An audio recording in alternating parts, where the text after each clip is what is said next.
kompleks pereaktannya tadi juga dipengaruhi oleh ligan masukan. Ya, untuk membentuk senyawa kompleks yang baru. Bisa dipahami dari sini adik-adik? Alur berpikirnya?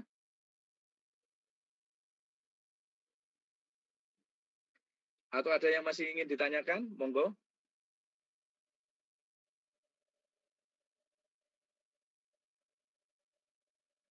Halo, masih bisa diikuti?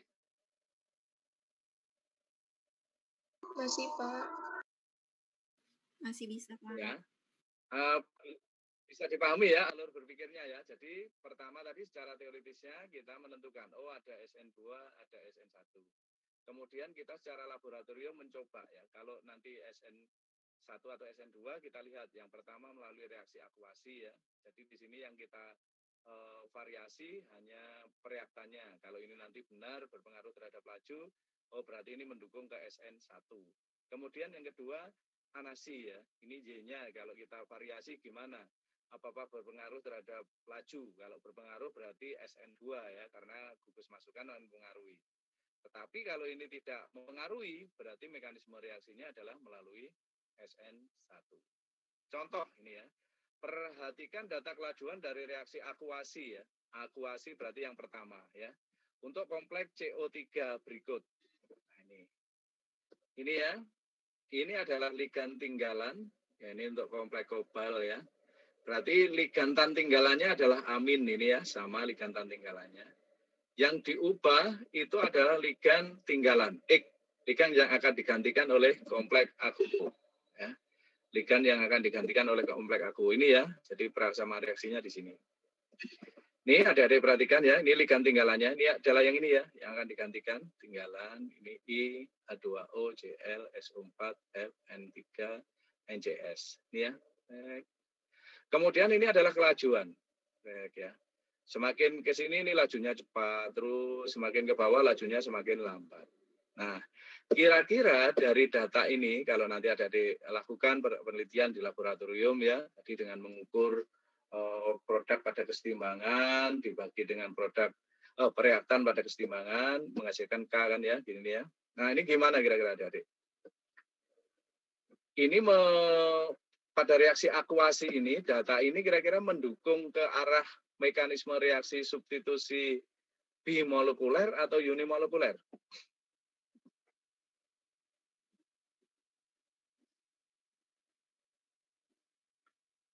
Halo?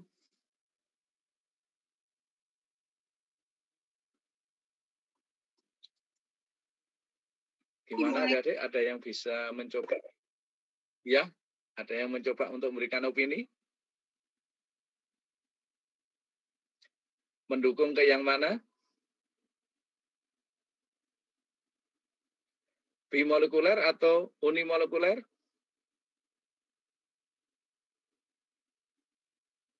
Bimolekuler, Pak. Bimolekuler. Kok bimolekuler? Kok bimolekuler? Kenapa?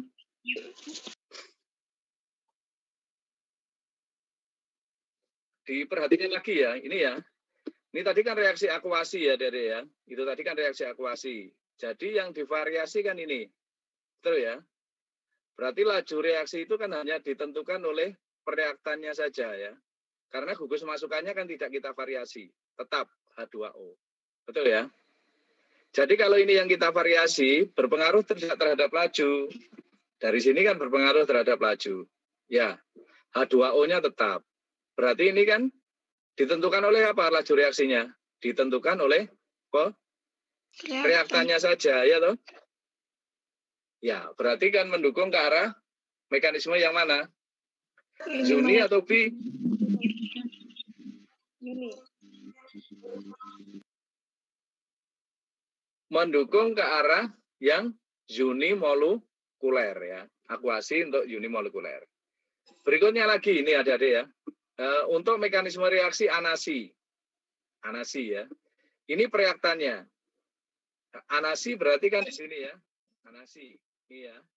Berarti kan ini kita ubah ya gugus masukannya. Kalau nanti gugus masukan ini berpengaruh terhadap laju, berarti kan mendukung kepada bimolekuler.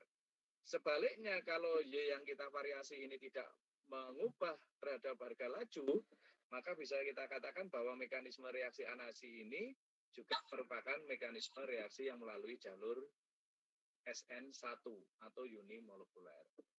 Ini adik-adik coba dilihat. Ini kelajuannya. Apa yang terjadi di sini? Kira-kira? Apakah ligan masukan ini berpengaruh signifikan terhadap kelajuan?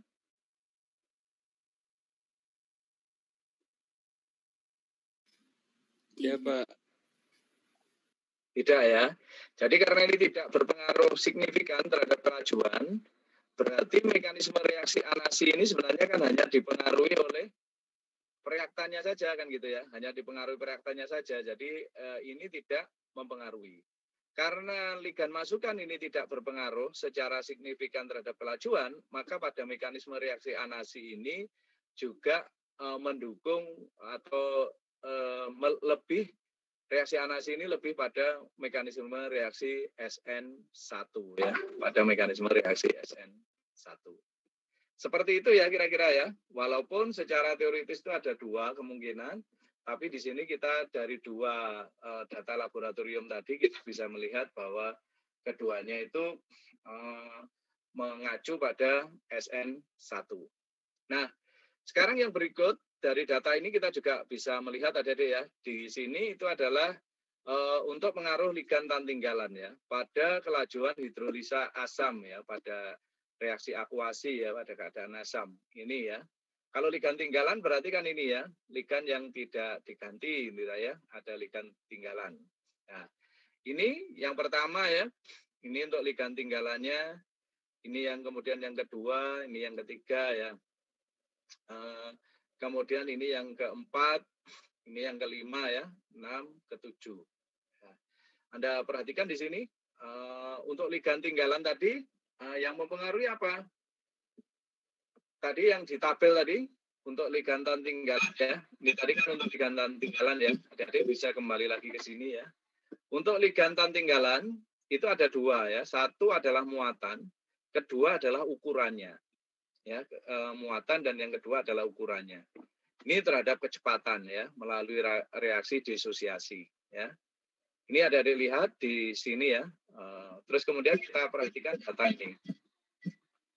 Data yang ini. Nah, ini kan kita data ya. Ini juga terjadi peningkatan kecepatan ya, kecepatan laju atau penurunan kecepatan laju kan gitu ya, penurunan kecepatan laju ini ya. Semakin ke atas ini lajunya semakin besar kan gitu ya. Ini coba dilihat dari ukuran ya. Dari ukuran. Nah, ini malah ini sangat cepat sekali ya, instan ya. Ini instan. Ini kalau kita perhatikan dari sini, ini kan berarti yang berpengaruh apa? Ukurannya ya, berpengaruh ukurannya. Nah, karena ini ukuran berpengaruh di situ ya, ukuran berpengaruh. Dari sini kita bisa melihat bahwa pada mekanisme ini, pada tantinggalan ini ya, ini adalah melalui mekanisme reaksi apa? SN1 ya, SN1 ini kan sangat meruah ya, yang ini sangat meruah. Ini kecepatannya bisa kita lihat ya, cepat sekali. Nah, ini juga demikian ya. Jadi kita baliknya dan ke sini ada ya. Nah, ini ya. Bertambahnya ukuran dari gugus tantinggalan, ini kalau untuk melalui mekanisme reaksi disosiasi, itu adalah semakin meningkat. Kalau disosiasi, kalau asosiasi semakin turun ya, decrease ya, akan turun. Nah, di sini. Nah, data ini adalah mendukung bahwa ukuran nih ya, semakin ukurannya semakin besar, ternyata ini kan semakin cepat ya, laju reaksinya semakin cepat. Nah, seperti ini ya. Jadi seperti itu kira-kira dalam kita membaca data eksperimen ya. Jadi dari data eksperimen ini kita kaitkan dengan teorinya tadi. Ini mendukung ke mekanisme yang mana gitu ya. Karena ini ada perubahan genetikanya, harga K-nya. Kita lihat tadi, oh kalau itu melalui disosiasi, maka ukuran itu akan mempercepat laju reaksinya. Nah, seperti itu ya. Dari sini bisa dipahami adik-adik cara berpikirnya? Halo? Bisa, Pak. Oke ya, masih bisa diikuti ya.